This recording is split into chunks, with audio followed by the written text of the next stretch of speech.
It's very easy to think about memory, as with most cognitive capacities, as if it's just a sort of one-dimensional thing that gets better as we get older from childhood and then falls off again when we age. And that's a common sort of picture of development.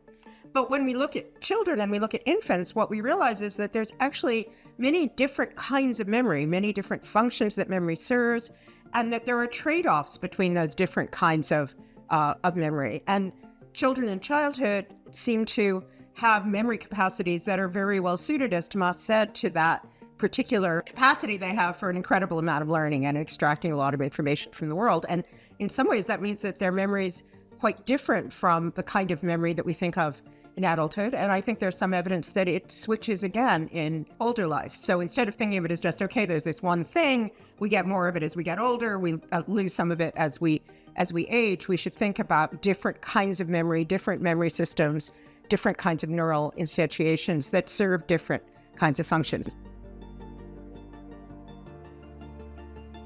Development is really a kind of key part of how the brain's organizing itself, and strong foundational memory skills in childhood are associated with better outcomes in school, greater emotional resilience, and even healthier cognitive aging.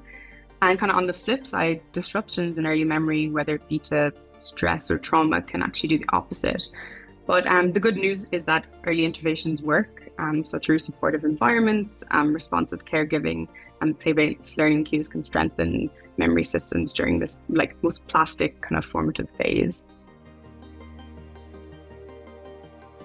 Real AI is going to have to be partly inspired by the brain. And we need to learn much more about how the brain is doing things. The kind of AI we have with LLMs doesn't place a lot of weight on priors, on instincts that are built into us at a species level, and also on the early kind of childlike learning. But they also don't really take the facts of neuroscience on board yet. And part of the reason for that is we don't know enough about the biology of memory, and we don't know enough about remembering. I would argue that we know more about forgetting right now than we do about what's happening when we remember something.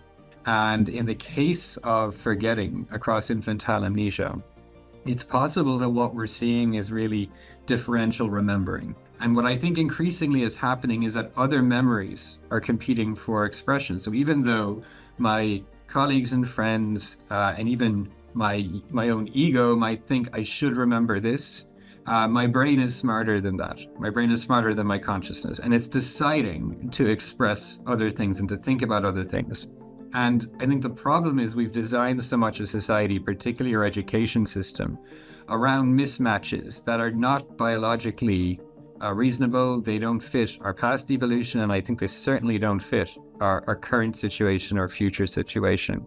So there's a lot to learn there about how the brain reaches for information. And once we understand more about those algorithms, I think they can be implemented in artificial intelligence, whether it's biologically inspired or even just with LLMs.